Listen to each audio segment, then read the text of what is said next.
Welcome back from that break. Now it's time to get very interactive with you on the show, because there's a time that we allow you to also call in to the show and then share your thoughts and your contributions with us right here this morning on Breakfast Daily. This morning we are asking you a very, very important question that I think it's important and it's needed that we talk about it. In recent times, there's been a lot of indiscipline, insubordination, and all that in our young ones, especially in the senior high school level. And we are asking you, how do we ensure discipline in our various senior high schools? So when the time is due for you to call in, the number to call is 020-444-7033, 020-444-7033. You could also send your WhatsApp messages on the same number, or you could share your thoughts and your comments via social media handles at ChannelOne GH using the hashtag Breakfast Daily. Kweku, you wanted to say something. So we've actually changed the calling number. Right, the one you mentioned is the WhatsApp number. The WhatsApp number, okay. But the calling number is 0264 007720. All right, 0264 007720. That's the number you'll call us on. So store that number. It's our new calling number. We'll be using that to call in and interact with us, okay? So, but the WhatsApp number remains the same. It's 0204 447 033, and the calling number is 0264 007720. Right. How do we ensure discipline in our schools, our various SHSs? Now, one of the things that really got me riled up, and I know that, I mean, we're going to talk about the recent incident in O'Reilly School and so on. But one of the incidents that really, really got me riled up is when I heard that some teachers ganged up and beat up a teacher. Some students ganged up and beat up a teacher. You know, we know what the reason was. The reason was that he didn't allow them to cheat.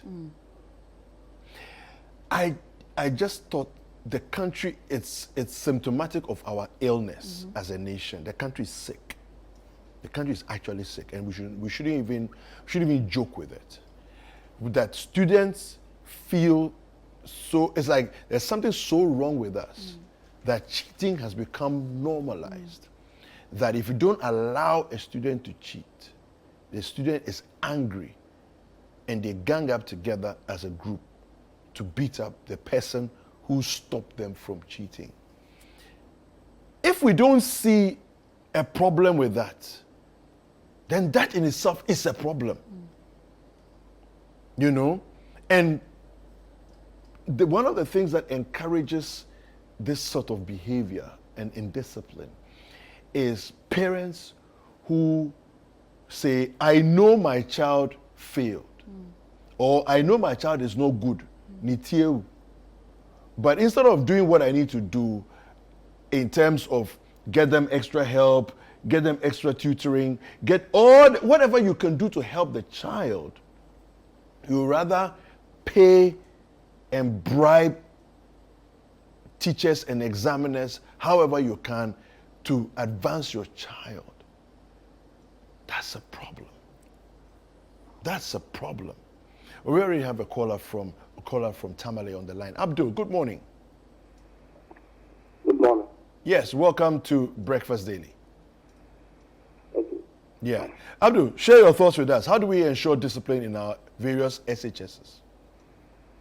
Well, I think we have to put 100% blame on the government, because this government has let students who they are powerful in school, teachers cannot do anything to them. Abdul, can you raise your voice a little bit? Hello? Yes, can you? Yeah, speak. Yeah, good. We can hear you. Go ahead. Okay. I'm saying what is happening currently in our city, in our high school, we have to please the government 100%. But the government has leave the teachers to know that allow the students to misbehave without them doing anything. All right. Oh, we lost Yes, him. yes. So when I was in senior high school, I don't know if it's been practiced now in our various senior high schools, but I remember when I was in senior high school, my first week of being in school, we went through orientation. And as part of the orientation process, there's a guidance and counseling department in the school that takes you through like serious guidance and counseling. You have a whole day or even two dedicated to go through counseling, as to get counseling on various issues that may be bothering you. And this department had my school had one of the best counselors I could boast of, because look, no matter what you are going through, go to this woman. We used to call her grandma. She seemed to have answers to everybody's issues. And we were encouraged that, look, no matter what you're going through, you could speak to your parents about it, but remember that there's a whole board or there's a whole committee set up ready to listen to you, ready to guide you through your issues or your difficulties if you're facing any. And I haven't seen that in recent times. I correct me if I'm wrong, but as I said, I don't know if we still have it in our schools these days. So I feel like some of these things play a very key role in bringing up our young ones, because these are the people that we are looking up to manage our country. We are looking up to be the future leaders of tomorrow, and that when we are not able to be in positions, they would step in for us. And if these are the attitudes they're bringing up. But before I continue, we have a call on the line. Hi, good morning. Hello. We just lost it. We just lost him. Okay, so as I was saying, I feel like if this is still not in existence in our various senior high schools, maybe the whole Ghana Education Service needs to take a look at it and then bring it back. And bringing it back, it should be even better than it was some 5-10 years ago. There should be some reinforcement and a whole lot, because Kweku, the internet also is not even making matters any better. We are exposed to so much. You would agree with me that you as an adult, sometimes when you go on social media, the things that you see on your phone, you are taking aback. Sometimes you open Instagram, you open any of the social media apps, and you are like, oh, I mean, is this what's happening? Yes, it hits you straight in the face. And they are exposed to all of these things. So sometimes the management of the situation and all that becomes a bit more difficult. But we really need to look at how we'll be able to do these things, because it's not getting any better. We have a call on the line. Hi, good morning. Good morning. Your name and where you're calling us from? I spoke to a colleague and I told you that I prefer to Could you kindly speak up? We could barely hear you. I have said that I prefer to contribute to that identity. Hello. Right, if you can hear us, kindly call. When you call back, please reduce the volume of your TV set and speak to us through the phone. And kindly speak up, because we could barely hear you. Okay, we can hear you now. You were saying. All right. I said I did in the senior high school, but I prefer not to mention my name. Okay, that's fine. Go ahead. The issue of discipline in senior high school, probably based on implementation of an educational policy, which has given so much power to students and to their parents. Before I was permanently posted to a third school in Ghana, I did my internship in one of the secondary schools in the region. A teacher who told a student that his handwriting is bad and that he should try and write well. The student reported the teacher to the administration. And he was just not better than he went to class and students felt like he would just begged them to come to school to vote for the teacher and not for himself. The responsibility is not on them, but the teacher. But now we are not supposed to game. We are not supposed to leave. Now, game itself is a whole problem. Some of the teachers have issues when it comes to cases. They punish without looking at the situation, without looking at the condition of the students. When I was in basic school, I used to get late coming. And then one day, I decided to follow students to where they stay. And my sister, they were far away from school. So when they came one day, I just let them sit, and they were surprised. Because I can see you from where you are coming from. So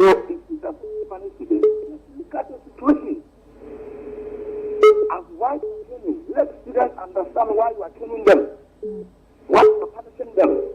Now, look at what happened in the situations where students have been started, teachers were reaching home. Because they are helpless. All those teachers could do something. If they better into it, if the teacher was there and then he didn't do anything and blah blah blah, if it has something to it's kind of going in or her for doing it. So we are taking the government. We are not in America. We allow students to do the homework for at least 4 questions that they do about 5 or 10 or even answer all. Here is that. We have the students to sit down. Before he comes, we are walking around. Let's implement the power for teachers to punish students, for teachers to monitor students, for teachers to train students. Because we never only teach and limit. No. In my secondary school, for a high school, when there's a risk for breakover, you cannot walk around. You cannot. In every classroom of mine, when I go, I tell students, there are rules. We have 2 breaks. You must not walk around. When the teacher will come, say, I want to go and buy water. Why must that happen? Why must that? And the kind of you have no authority over the addressing. Right. You have no authority over the addressing. You cannot ask somebody to say, I have this what I have. But every institution has its own rules and regulations. If you are not ready, you must not go. That is not pen, common pen to write. We are teaching students who are having pen to write. And you can't complain as a teacher. We teach students who cannot write notes for themselves. How are you going to write? You can't complain as a teacher. But when at the end of the 3-year course or 4-year course, when the result is out, they blame the teacher for bad results. And we know what is happening in our schools right now. Right. We are writing external exams, you know what is happening. So please, this is very important educational issue that you are dealing with this morning. We must address it now, or it's going to affect students. One day, we will be having teachers that are not teachers, that are not teachers because of this thing. Our children are going woo. And this, if you don't sit up, it will affect the country. Thank you very much. Thank you so much for speaking to us this morning, and I think you have really outlined a lot of the issues that we'll be talking about. Because when this issue of the Raleigh student stabbing another came up, social media went ablaze. A lot of people were talking, and then they talked about the fact that students are not being disciplined by teachers anymore. Teachers do not have the right to even cane students, hence the rise of indiscipline in the various schools. And when I was in secondary school again, or a few years back, you have no right to disrespect your teacher or even any elderly in society, whether the person is your parent or not. The person is able to, put you right when you go wrong or when you err. But times have changed, and you are not even supposed to cane students. You are not supposed to put up any serious correctional measures to put them back on track when they are going astray. So we really need to look at these things and find out ways that we could actually manage them and correct our students when they are going wayward. We have a call on the line. Hi, Enoch. Yeah, hello. Good morning. Thank you for calling into Breakfast Daily. Yes. All right, share your thoughts with us. Yes, I think we need to bring back corporate punishment to our schools. I'm a teacher by profession, and if you look at the level of indiscipline in our schools, it is highly alarming. Simply because the authorities have decided to withdraw corporal punishment in our schools. And these are the evidence that we are seeing in our schools today. And so I believe that if we bring back corporal punishment, we can help eradicate some of these deviant behaviors that are, that are happening in our schools. All right. So, yeah. Enoch, thank you so much for calling. You're welcome. All right. So the phone lines are still open. Do calling and share your thoughts and comments with us right here on the show. We are asking you, how do we ensure discipline in our various senior high schools? And yes, corporal punishment is a way of correcting a student or correcting an individual, or even a young one, when they go wrong. But as I said early on, now we are not allowed to even cane children because, again, because of sometimes how some of the teachers actually go all out and then cane the students with, they end up with marks, scars, and even wounds on their bodies. I feel like that's a bit too much. So when you are trying to correct a student or someone with a cane, you are measured about it, and then you don't go overboard hurting the person beyond what the person is supposed to take. Again, we were giving punishments like going to weed, scrubbing of the bathroom, punishments that will benefit the school or the society in general. I remember sometimes when you err or you do something wrong in school, instead of the teacher to cane you, you are giving a portion of the dormitory or a gutter somewhere to scrub and then clean up and all of that. But I don't know how these things have come up now that teachers are not even allowed to. Students are able to stand up to teachers and challenge them and all of that as though they are their mates. Or, like, there's no discipline, there's no fear, there's that level of I am afraid my teacher will come and meet me for doing something wrong is all gone. And we really need to look at how to bring back these things. Kweku, I don't know how you feel about it. I mean, you, as always, you would say that when you were very young, share your experience with us. In your time when you're in high school, was there a time where you see teachers and you're able to face them or walk up to them? So, I mean, for me, my experience comes from two different worlds. So, we have a caller from Bolgatanga. Hello? Hello, good morning. Yes, good morning. Your name, please. I'm Augustine calling from Bolga. All right. So, share your thoughts with us. My thought is that we are not on a time bomb concerning what is happening in our various schools. The children can wear anything to the school and the teacher will not be able to do anything to them. The teachers have no power over the students. The government rather empower the students more than the teachers. If you go into a class and a student is not wearing any uniform, a student can wear anything to the school. A student can check that what's sitting in the class. Then what are we not teaching the rest?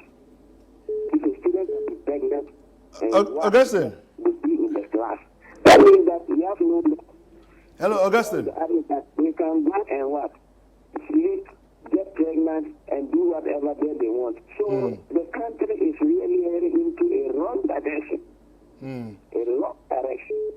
Augustine. About it, and we talk based on politics. It means one day we set out this country.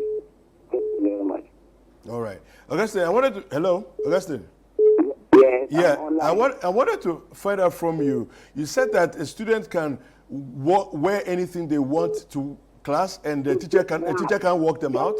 That a teacher should not sack a student because of a uniform. I see. Okay. So a student can wear anything to the class.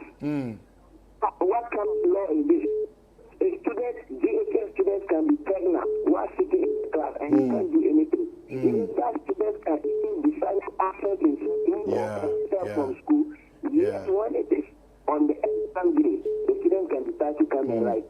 Okay. Mass promotion, just promote them like that, without even doing anything. Like maybe if you are failing, you shouldn't remove them, you should just promote them.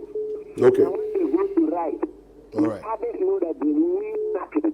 They tell them that they should go free. So everything is free. All right. Thank you. All right. Thank you. Thank you so much for calling. Yeah. You know, so what he's saying, it's something that, I mean, I don't know what the actual GS policies are and the way they're rolling it out as far as the teachers and their responsibilities are concerned.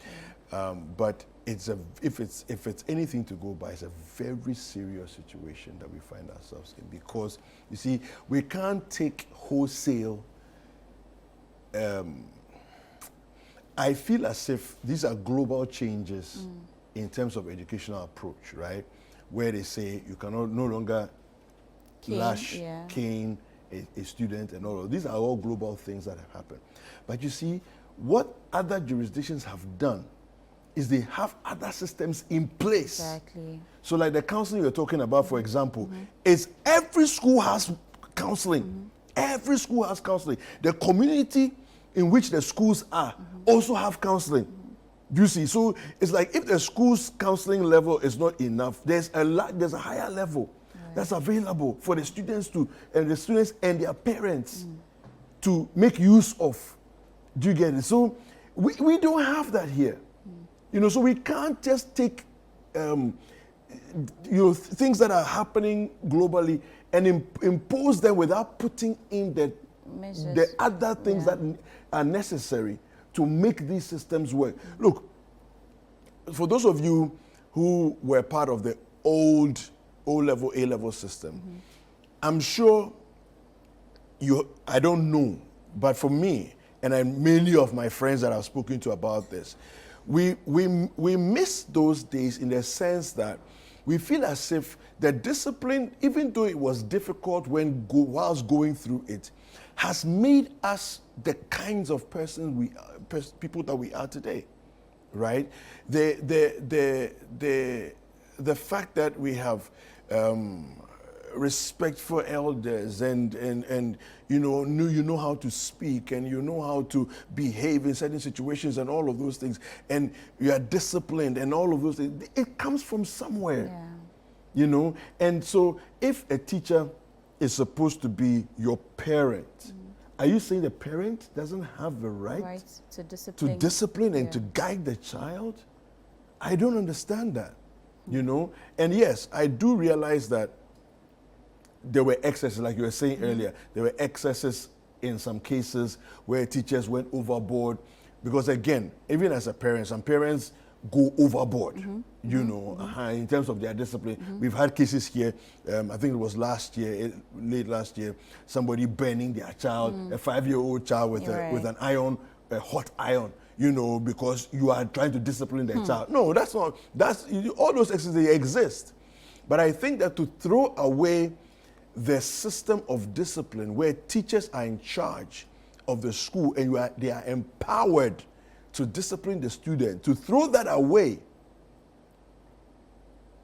because we are trying to achieve, or we are trying to prevent a few teachers who have overstretched the authority given to them, or, you know, and all of that.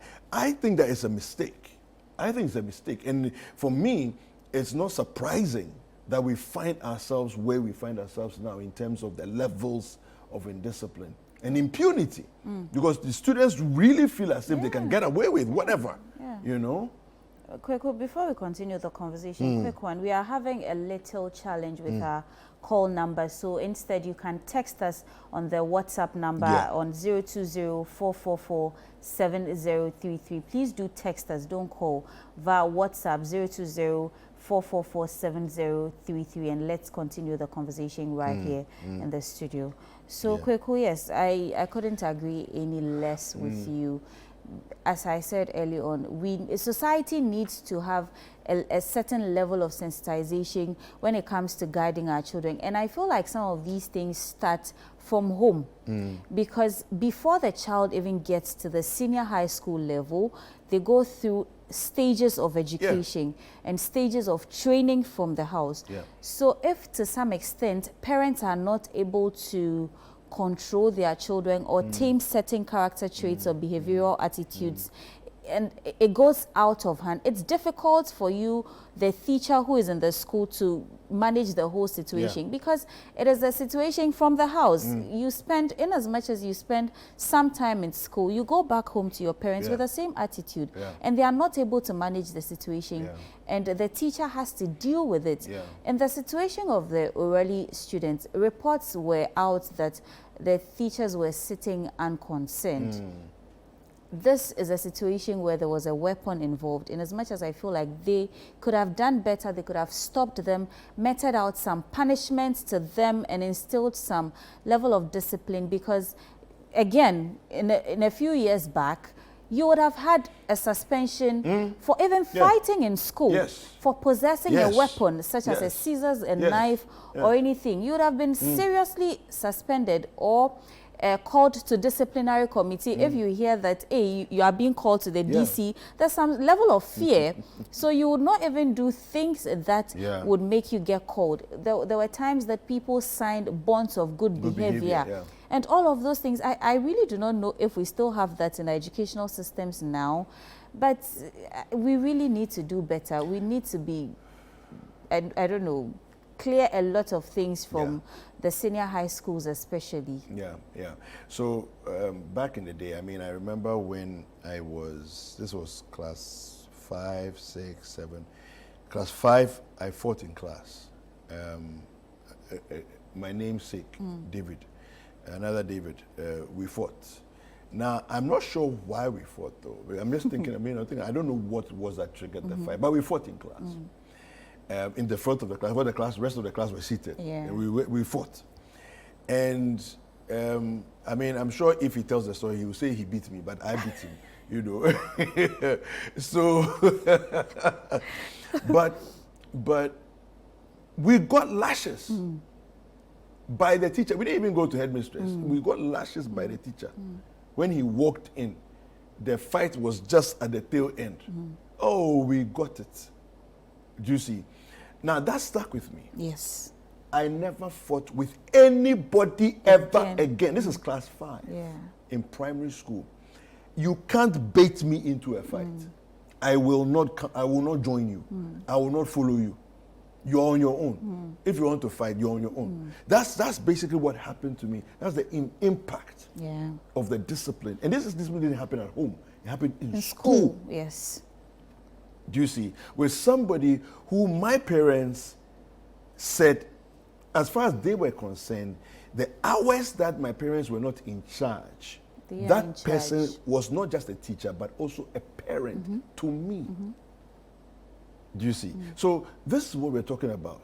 Then class 6, I think pretty much, class 6, it was more this type of mental and dictation type of situations, and then you don't do well, you know, and then, you know, you get a few canes here and there for that. So I didn't really do anything, you know. And then class 7, that one I remember. That one every couple of weeks, because Charlie, the course was difficult. You know, the school.